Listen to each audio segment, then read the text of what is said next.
Hoje no Cartório Contemporâneo, Enoreg e Registro de Imóveis. O que é RTD?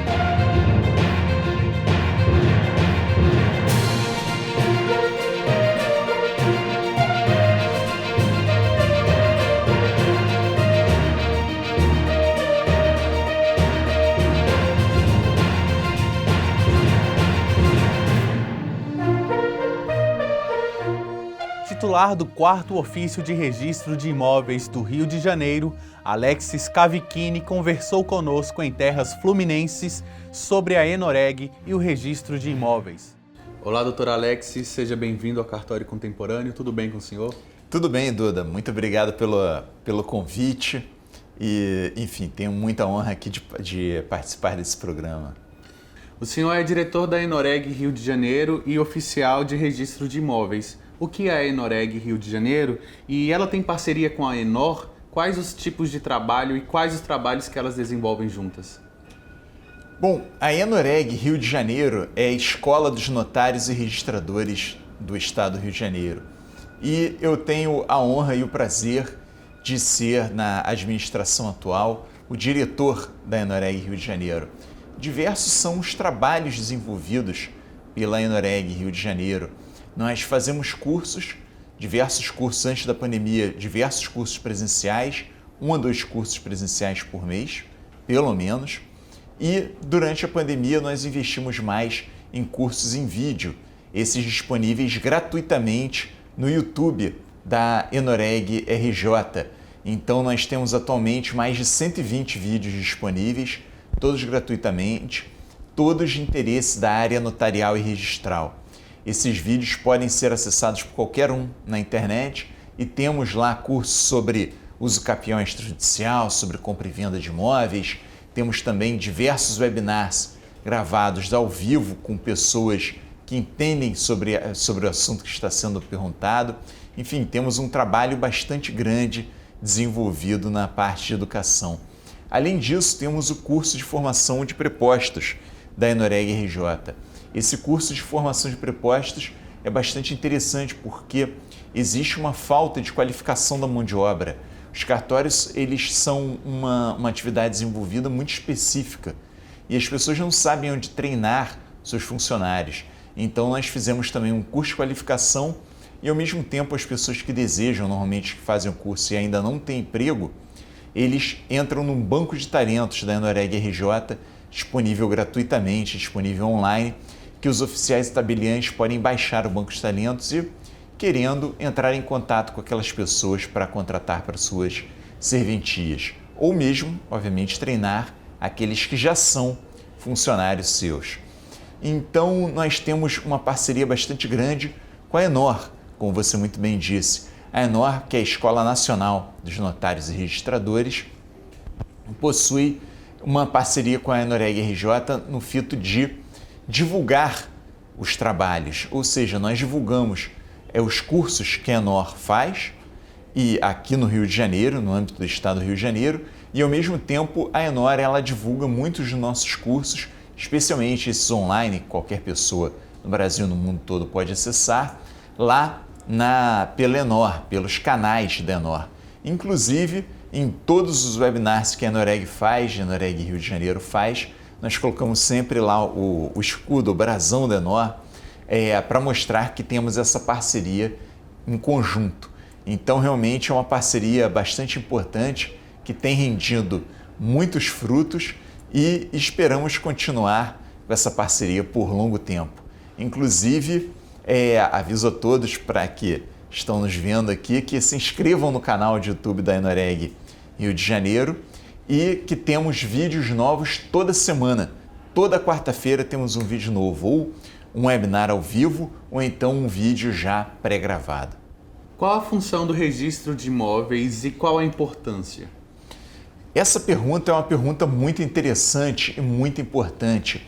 O registro de imóveis possui uma relevância social e econômica enorme dentro da sociedade, pois é o registro de imóveis que é o local onde determina quem é proprietário de um bem imóvel.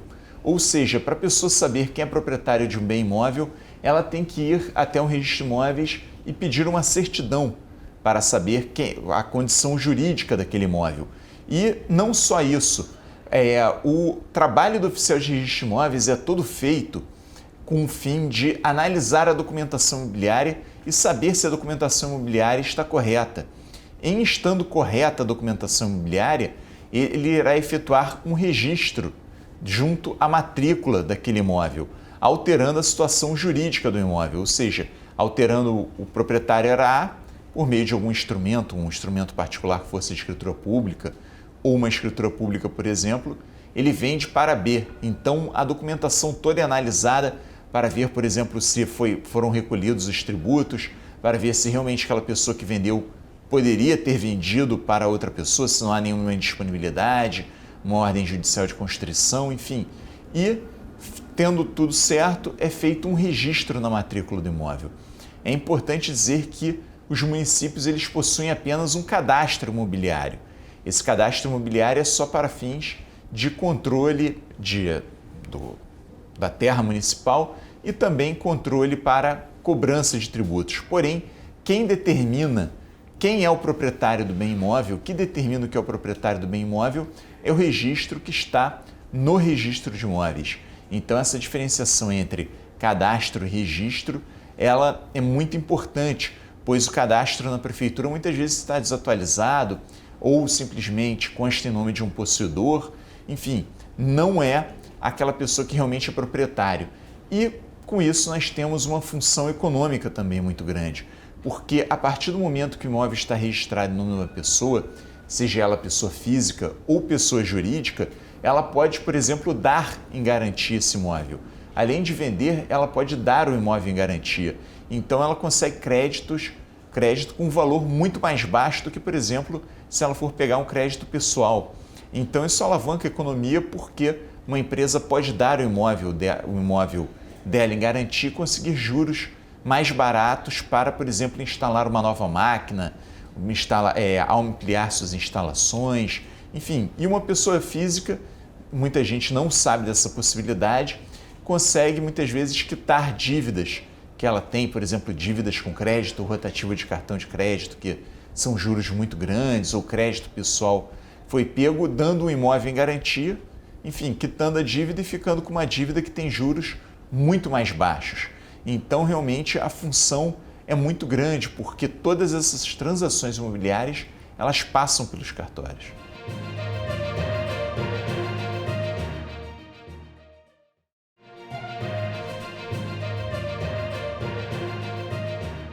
E qual que é a diferença entre escritura e matrícula?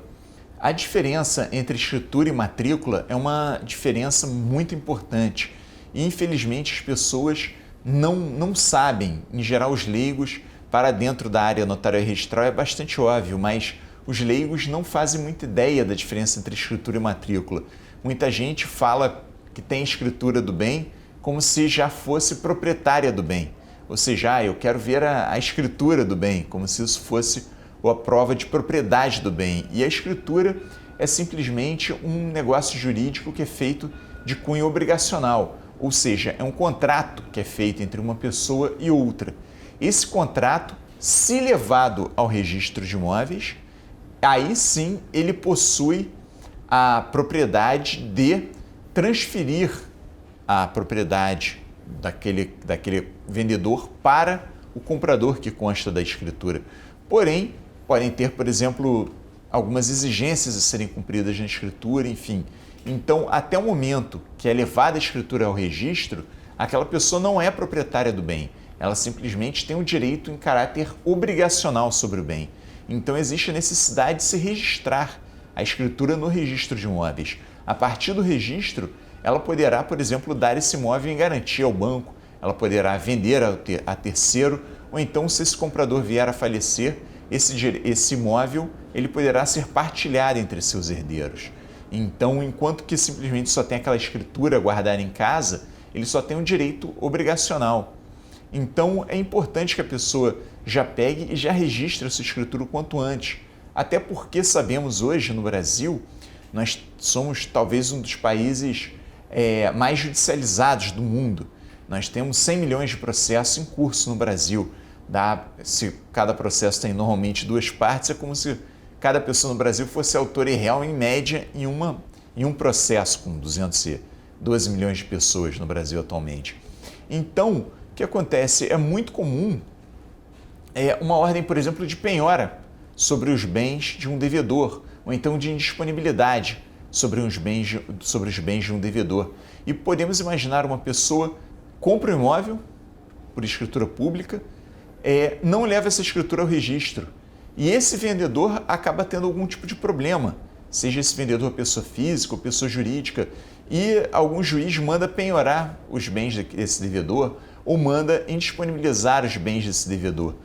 Como não houve nenhum registro de escritura pública, daquela escritura pública, simplesmente aquele imóvel poderá ser penhorado, por mais que já tenha havido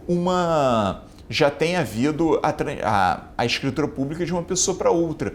Por quê? Porque não houve ainda a transferência do imóvel de maneira efetiva. Então o comprador continua, até o registro da escritura pública, sofrendo todos os riscos jurídicos do vendedor.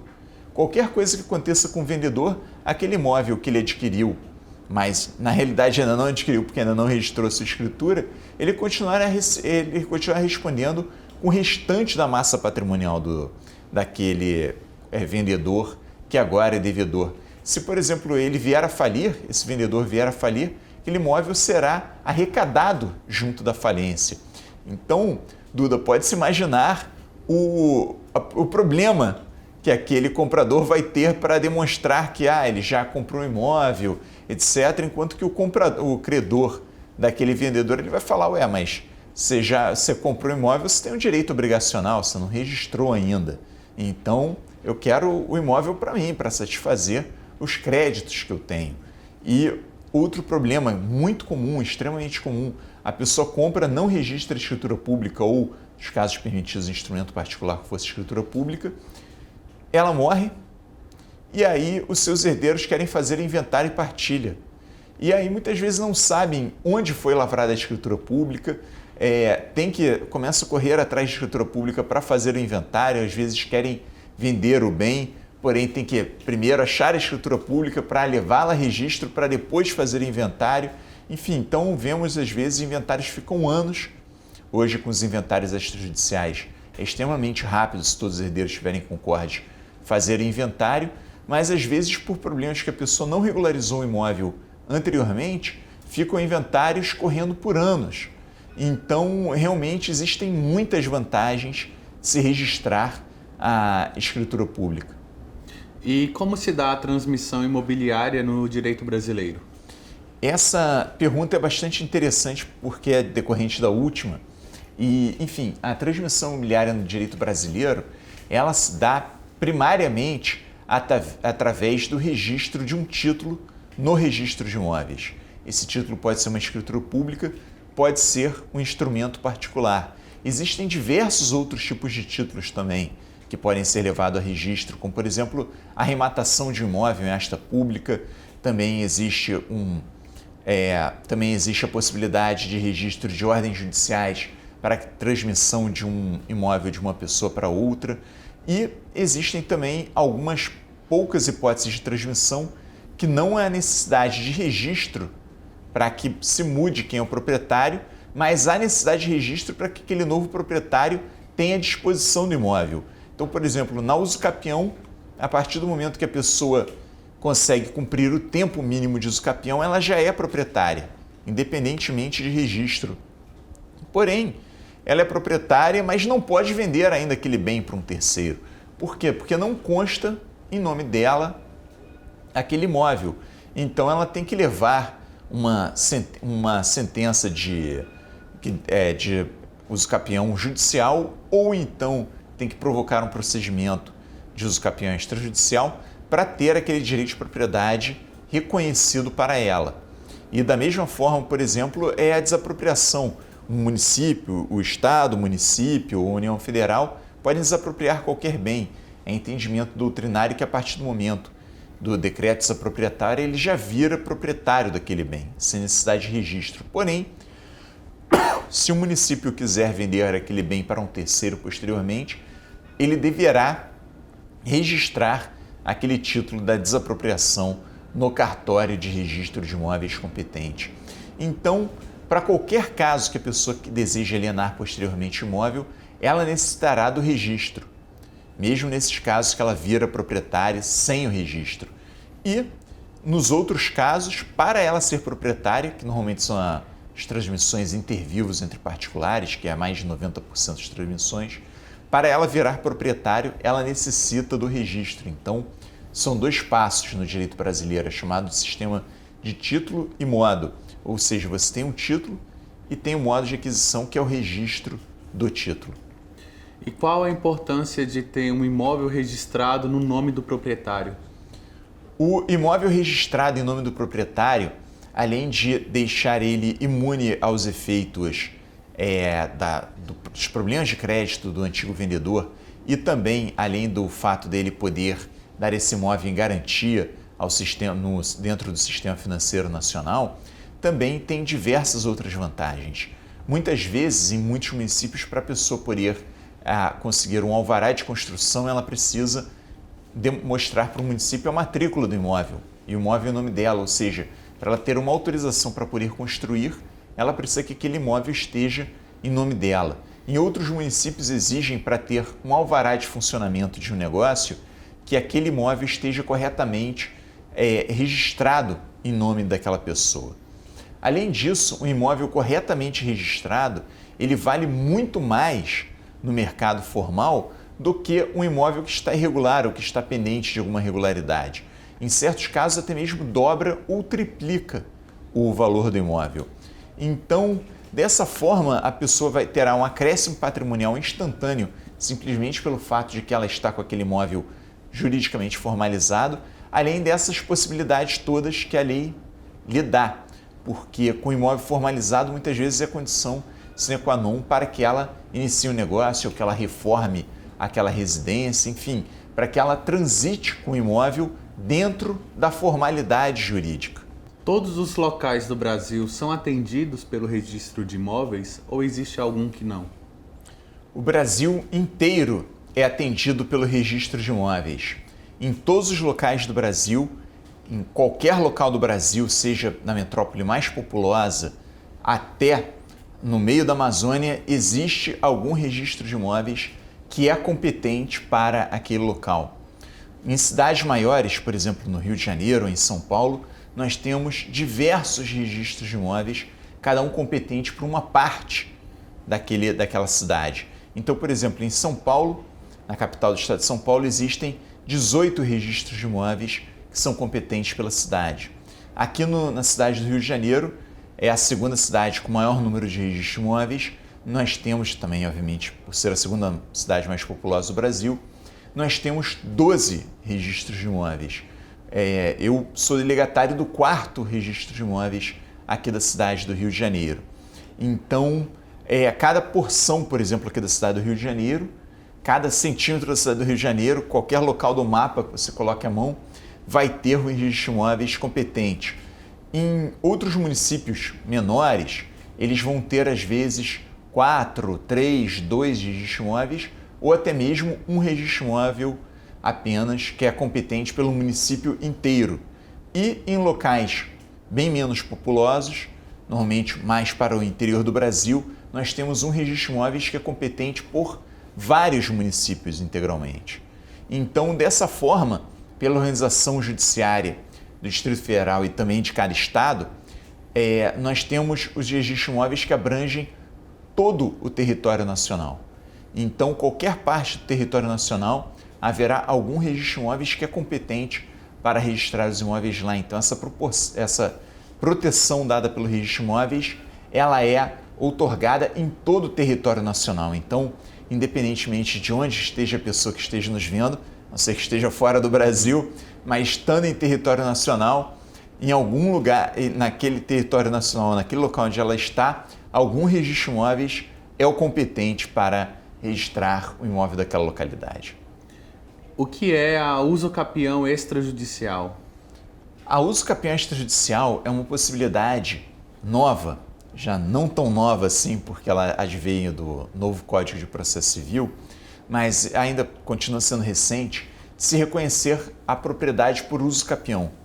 Ou seja, até o novo Código de Processo Civil, que entrou em vigor em 2016, a única possibilidade de se reconhecer que a pessoa tinha adquirido a propriedade por uso capião, que é o uso capião, é a pessoa estar no imóvel há determinado tempo, com certas características, ela adquire a propriedade daquele bem imóvel. Também pode ocorrer para bens móveis, mas normalmente declarado em bens imóveis. Pois bem, a única possibilidade de se declarar que ela usucapiou aquele bem era por meio de uma ação judicial no qual o juiz iria dar uma sentença falando que ela cumpriu todos os requisitos de posse e de tempo relativamente ao usucapião daquele bem imóvel, normalmente imóvel. Porém, desde o novo Código de Processo Civil, o próprio oficial de registro de imóveis passou a ser competente, com poder já quase que jurisdicional, parecido com o jurisdicional, para ele mesmo analisar todas as provas e dizer que aquele imóvel foi usucapido por uma certa pessoa. Com isso, se torna muito mais fácil a regularização de imóveis que estavam irregulares. A pessoa comprova que ela está naquele bem imóvel há determinado tempo, que tem os requisitos da posse, e com isso é feita uma decisão administrativa pelo próprio oficial de registro de imóveis. Essa decisão serve de título para registrar no registro de imóveis, na própria matrícula do bem, de que aquele bem foi usucapido por aquela pessoa. Então, com isso, normalmente a ação de usucapião era das mais demoradas que temos no ordenamento. Normalmente ela demorava uma média de 20 a 30 anos para se terminar. Já a usucapião extrajudicial, ela demora mais o tempo que o advogado ele demora para entregar toda a documentação completa no cartório e também cumprir o passo a passo da usucapião extrajudicial. Um advogado diligente e que normalmente tem que ser especializado na área, que entenda do assunto, consegue normalmente cumprir com uma usucapião extrajudicial e ter ela registrada e terminada de 4 a 6 meses. Então, o ritmo depende muito mais do advogado do que do cartório, porque o cartório faz exigência de nova documentação e o advogado deve cumprir. Então, se o advogado é diligente, de 4 a 6 meses ele consegue reconhecimento da usucapião extrajudicial, que demorava de 20 a 30 anos no judiciário. Ainda existe a possibilidade de se intentar no judiciário, porém, cada vez menos ações de usucapião são intentadas no judiciário, exatamente pelo tempo que demora lá no judiciário uma ação dessas contra o procedimento extrajudicial. Além da usucapião extrajudicial, existe algum outro instrumento que possibilite a regularização fundiária? Sem dúvida, a usucapião extrajudicial ela é um instrumento importantíssimo para a regularização fundiária, mas não é o único. Nós temos também a REURB, a regularização fundiária urbana. A regularização fundiária urbana ela serve para regularizar normalmente comunidades inteiras que estão à margem da legalidade. Então podemos imaginar, por exemplo, uma situação de uma favela, uma situação de cortiços, enfim, a regularização fundiária urbana ela serve para uma regularização coletiva. Então, normalmente, para regularizar uma comunidade, ou não só uma comunidade carente, nós temos no Brasil situações até mesmo de bairros de mansões inteiros que não são regulares. Então, até mesmo esses locais podem ser regularizados via REURB, que basicamente é uma ação que a prefeitura irá liderar e irá discriminar todos aqueles locais, todos aqueles ocupantes daquele local e dar o título de propriedade para eles de uma tacada só para várias pessoas. Já a usucapião extrajudicial, ela regulariza uma situação específica, pontual, também é importante. Como, por exemplo, imaginemos uma pessoa compra um apartamento, só que só de boca, ou então por um contrato particular, em um condomínio que ele é 100% regular. Ou seja, um prédio que é regular, ele foi registrado de forma regular. Enfim, a pessoa compra esse apartamento, porém, só faz um papel, digamos, um papel de padaria, né? E é transferida a posse para ela nunca regulariza esse apartamento. Então, a forma de se regularizar essa transmissão vai ser por usucapião. Já uma comunidade inteira esteja irregular, pessoas que estejam inseridas dentro de uma comunidade que esteja irregular, a forma de se regularizar é pela REURB. Então, nós temos duas formas, dois instrumentos poderosíssimos para regularização fundiária e esses instrumentos eles possuem essas características próprias. É possível a obtenção de serviços online do registro de imóveis? Entre os serviços que temos na central, existe o serviço de busca de bens, muito utilizado por advogados que querem saber se o devedor, por exemplo, tem algum bem em nome dele. Então, simplesmente é feita a busca pelo CPF ou CNPJ do devedor. Ou muitas vezes herdeiros que não sabem exatamente quais bens o falecido deixou, usam o serviço também para poder localizar os bens que aquela pessoa tinha, até para poder abrir o inventário e fazer a partilha daqueles bens. Além disso, temos um serviço bastante interessante, que é a visualização de matrícula, que a pessoa simplesmente escolhe o cartório, digita o número da matrícula e consegue baixar um PDF em tempo real, instantaneamente, da matrícula, daquela matrícula daquele bem imóvel. Essa visualização de matrícula não tem valor de certidão, uma vez que não é certificado em eventuais prenotações que possam existir a respeito do imóvel, porém já dá para a pessoa ter uma ideia da situação jurídica daquele bem. Então, são diversos serviços que existem lá e realmente recomendo a todos procurar o registradores.org.br ou então, no caso de outros estados ainda não integrados nessa central, procurar a sua central estadual. Nós temos diversas centrais estaduais e locais muito boas, muito interessantes, próprias e que em breve devem estar se integrando com a plataforma oficial do ANR. Qual a sua visão sobre o futuro da atuação extrajudicial na prestação de serviços à sociedade? Eu acredito que o futuro da atuação extrajudicial passe por duas vertentes. A primeira vertente é a vertente eletrônica. Cada vez mais teremos serviços prestados à população de forma eletrônica. Por exemplo, eu tenho relato no cartório do qual sou titular, 80% das certidões já são expedidas de forma eletrônica. Só 20% das pessoas ainda se dirigem ao cartório para pedir certidões no guichê do cartório, no balcão, ou seja, de forma presencial.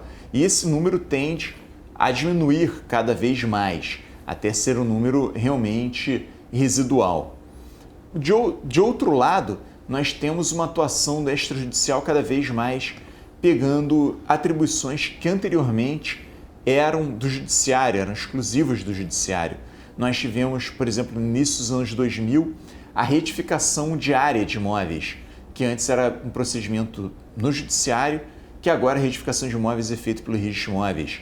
Em 2007, pela Lei 11.441, nós tivemos o inventário e partilha extrajudicial, ou seja, todas as pessoas concordes, elas vão até um cartório de notas e fazem uma escritura onde se inventaria os bens. E nessa mesma lei, a possibilidade de divórcio extrajudicial. A pessoa não precisa mais entrar com uma ação para se divorciar da outra. Se os dois estiverem concordes, simplesmente vão até o cartório de notas e lavram uma escritura.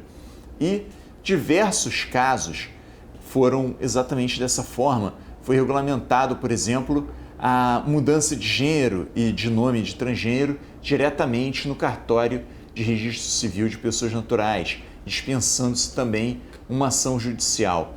E também temos, mais recentemente, a questão da usucapião extrajudicial, que é o usucapião de bens imóveis, era declarado só pelo judiciário e agora também pode ser feito extrajudicialmente.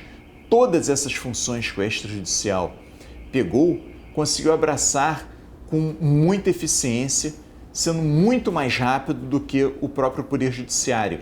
Então, de um lado, desafoga o Poder Judiciário e, de outro lado, presta um serviço mais rápido e mais eficaz para a população.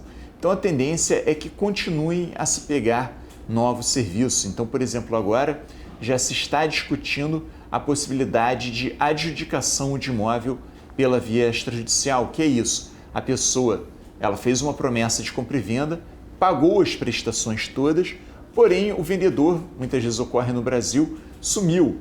E por que o vendedor sumiu? Simplesmente porque a pessoa nunca teve a preocupação de ter a escritura definitiva e registrar, já estava na posse do bem, então não teve mais contato com o vendedor, né? Que o vendedor, na maioria das vezes, o vendedor não estava de má fé, simplesmente perdeu-se contato com o antigo vendedor.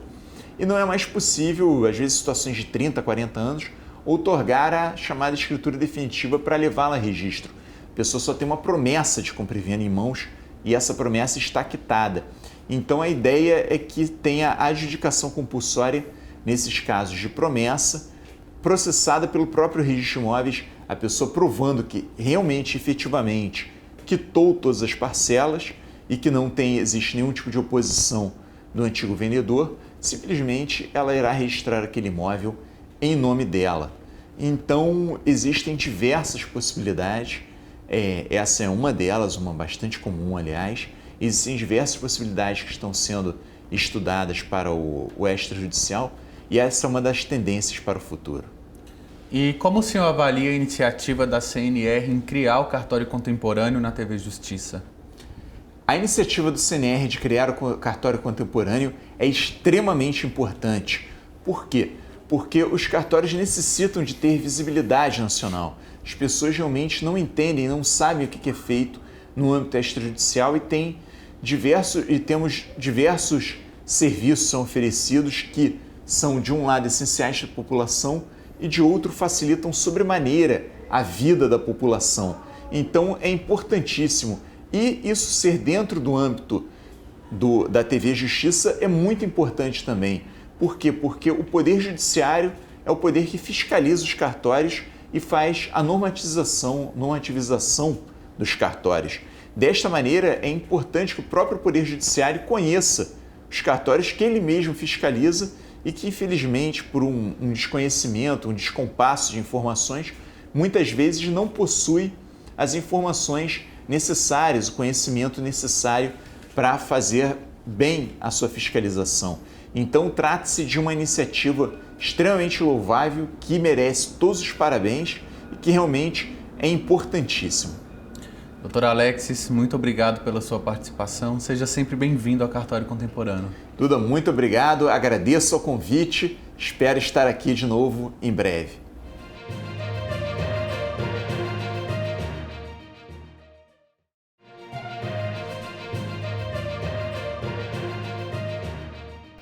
A doutora Sônia Maria de Andrade, registradora pública no 6º Registro de Títulos e Documentos da cidade do Rio de Janeiro, falou conosco sobre RTD, o Registro de Títulos e Documentos. Olá, doutora Sônia, seja bem-vinda ao Cartório Contemporâneo. Tudo bem com a senhora? Obrigado, tudo bem. Para mim é um grande prazer estar aqui falando sobre registro público e representando os cartórios de títulos e documentos. Muito obrigado pelo convite. Doutora Sônia, muitos são os motivos pelos quais se pode optar pelo registro de documentos e títulos. Nos fale um pouco da importância do cartório de registro de títulos e documentos. A palavra-chave você falou, importância, né? O que é importante para o cidadão merece registro. Então, pensemos, por exemplo, num certificado de conclusão de curso. Eu vou contar uma história. Eu sou formada pela Gama Filho, né? A Gama Filho hoje está fechada. Vamos supor que eu perca o meu certificado de conclusão de curso de Direito. Como é que eu vou conseguir uma segunda via desse documento?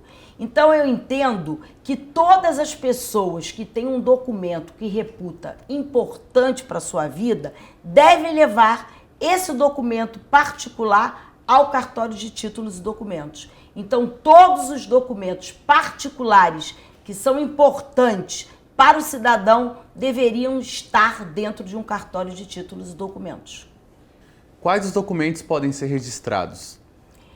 Carteira de trabalho, uma declaração de última vontade, né? Você quer ser cremado, então você deixa essa última vontade registrada, contratos de uma maneira geral, né?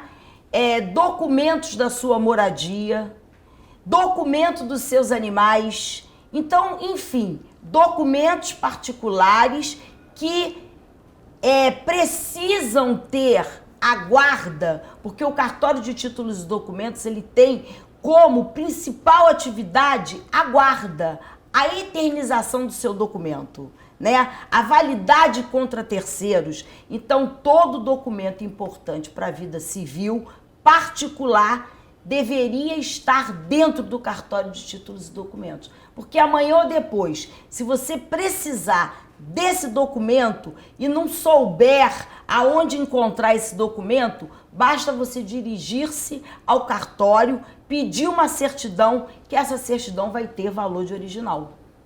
E qual o procedimento para registrar um documento ou título? Hoje nós temos dois procedimentos, o físico e o online, né? A pessoa que quiser ir a um cartório mais próximo, levando o seu documento original, pode proceder desta forma. Mas hoje nós temos o nosso Instituto de Registradores de Títulos e Documentos e Pessoas Jurídicas do Brasil. Lá nós temos um setor que recebe o seu documento online e distribui para todo o Brasil esse documento. E você pode sim fazer o documento eletrônico, circular pelo Brasil todo e ser devolvido para sua comarca. Então, graças a Deus, hoje nós temos os dois, das duas formas, o físico e o eletrônico. Doutora Sônia, o seu cartório ele foi o primeiro a registrar animais de estimação. Desde quando essa prática acontece? Como se pode registrar um animal? E qual o valor desse procedimento? Olha, é muito interessante esse trabalho, né? Porque durante algum tempo eu via nas redes sociais as pessoas dizendo que ia registrar casamento de bicho, divórcio de bicho, essas coisas absurdas que você vê nas redes sociais. Na realidade, o que a gente registra é a posse, né?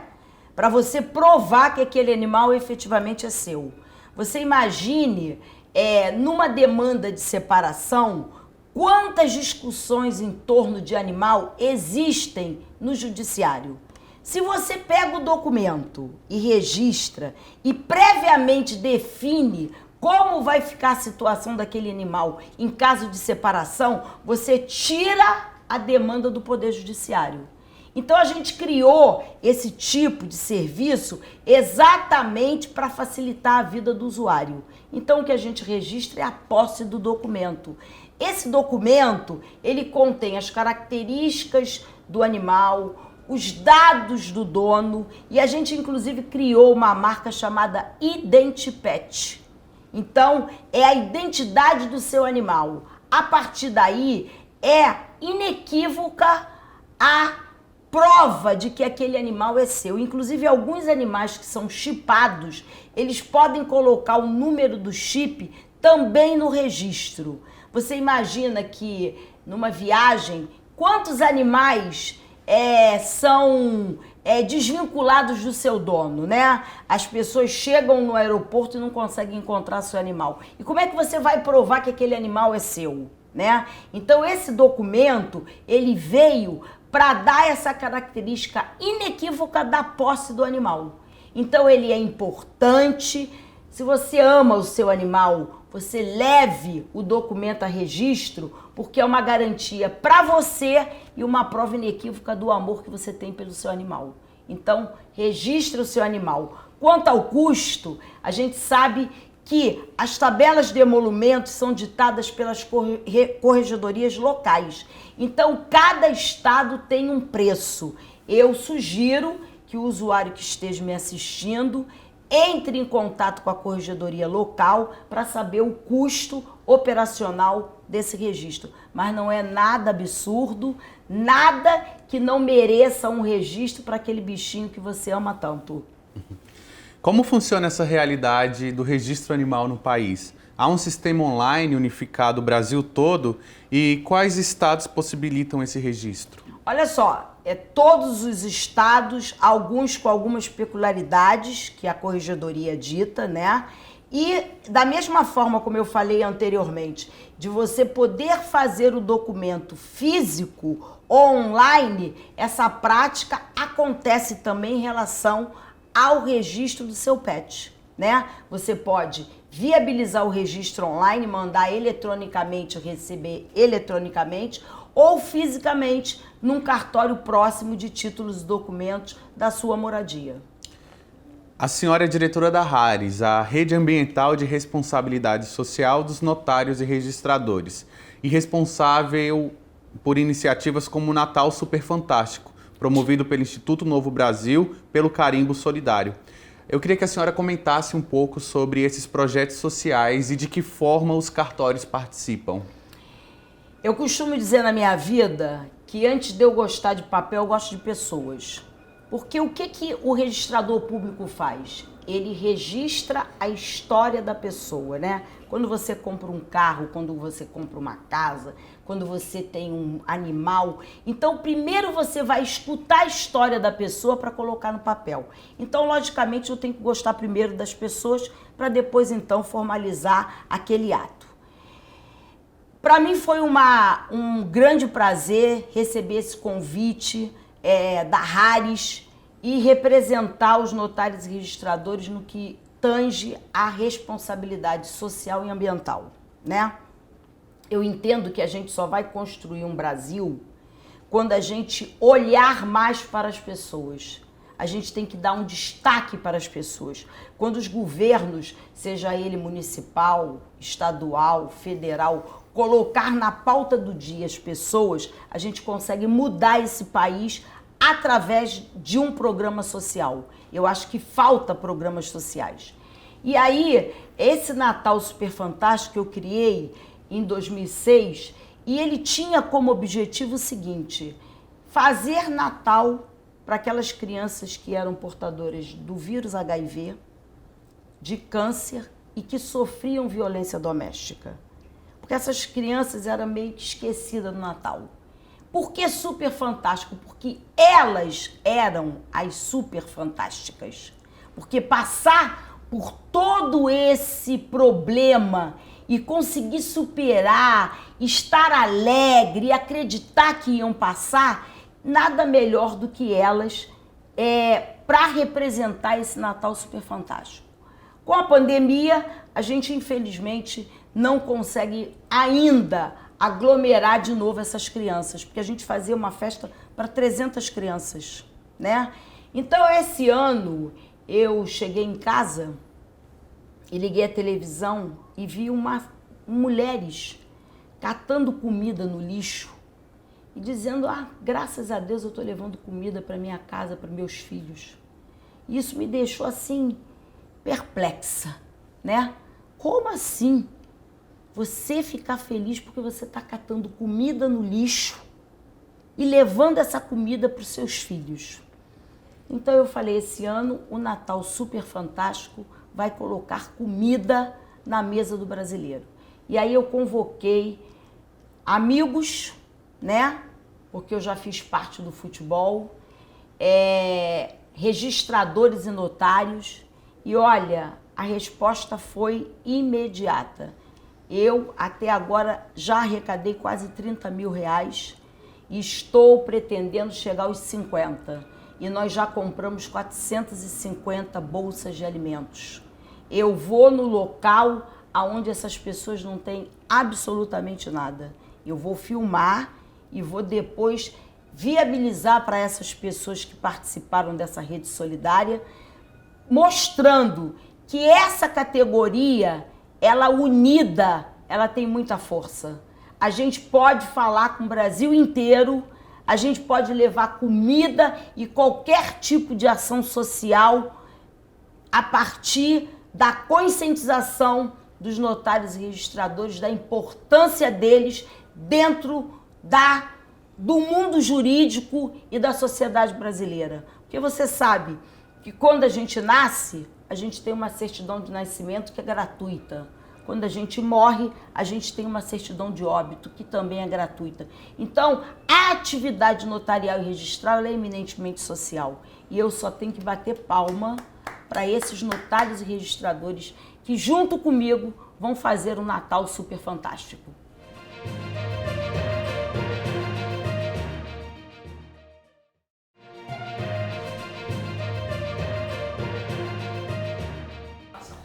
regularizar a situação habitacional dos moradores de comunidades por todo o Brasil, fornecendo registro de título de posse, que é o primeiro passo em direção à regularização fundiária, por ser o principal objetivo do seu braço social, qual a sua visão sobre o futuro da atuação dos cartórios na prestação dos serviços à população?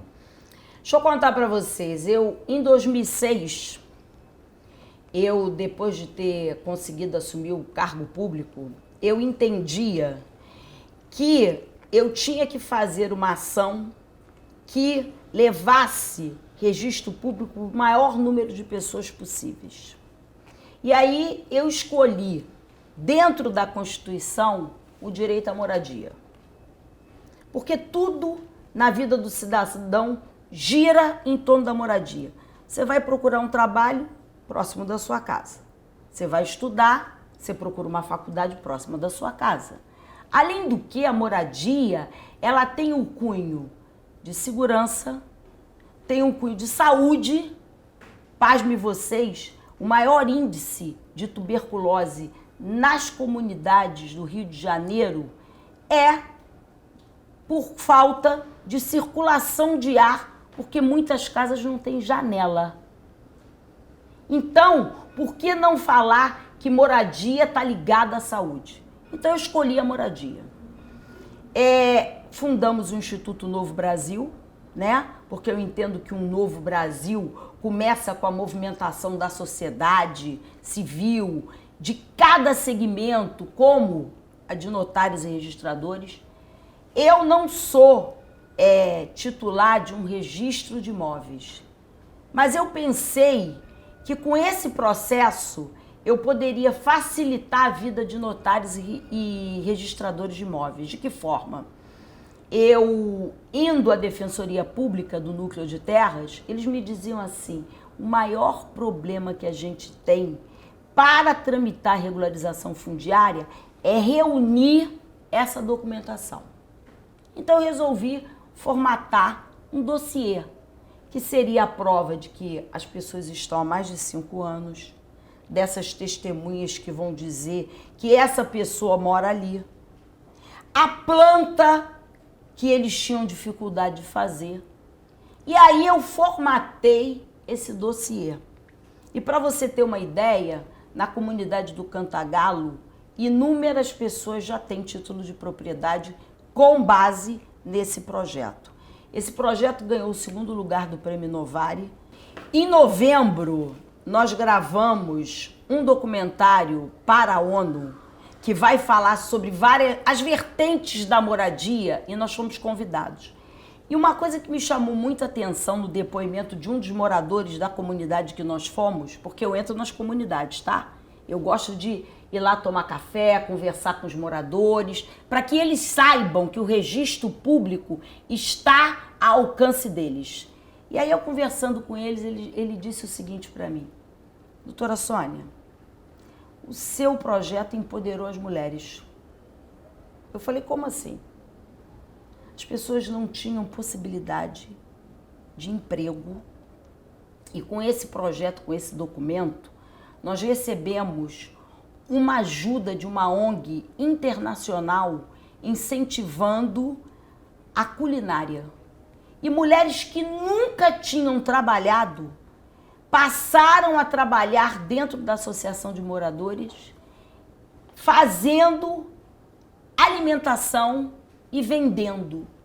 Então, além da segurança da moradia, porque a gente passou a poder viajar, porque as pessoas não invadem a nossa casa, a gente, com esse projeto, a gente consegue, para a senhora ter uma ideia, comprar parcelado, que a gente não conseguia. A gente pode pedir um empréstimo. A senhora conseguiu empoderar mulheres. Então, se eu te disser que cada bate-papo que eu tenho dentro dessas comunidades é um flash, você acredita? Porque eu tomo conhecimento que esse projeto vai aonde eu nem imaginava que ele chegasse, né? E eu dou graças a Deus de pertencer ao grupo de notários e registradores, porque eu tenho certeza que eu vou começar pela prova de moradia e nós vamos chegar à propriedade através dos registradores de imóveis. Então eu quero ver todos os brasileiros e brasileiras tendo acesso à moradia com título de propriedade. Foi essa a minha ideia, foi isso que eu sempre almejei dentro do projeto A Casa é Nossa. Então, o que eu vou dizer para você? Os notários e registradores têm uma capacidade imensa de fazer e mudar a área social desse país. É só as várias instâncias do poder acreditarem que nós podemos trabalhar em parceria com eles. O cartório é uma instituição que traz segurança e certeza de eficiência para a população em geral. De que forma o cartório de registro de títulos e documentos pode colaborar no processo da desburocratização? Esse projeto é um caso. Você imagina quantos litígios de moradia eu encontrei nas comunidades? Família brigando, que isso é comum, né? Não, essa terra é minha, essa janela é minha, essa porta é minha. E, através do projeto, nós conseguimos fazer mediação e evitar conflito. Para você ter uma ideia, desde 2006, nós nunca recebemos uma nulidade de registro de posse. Preciso te falar mais alguma coisa?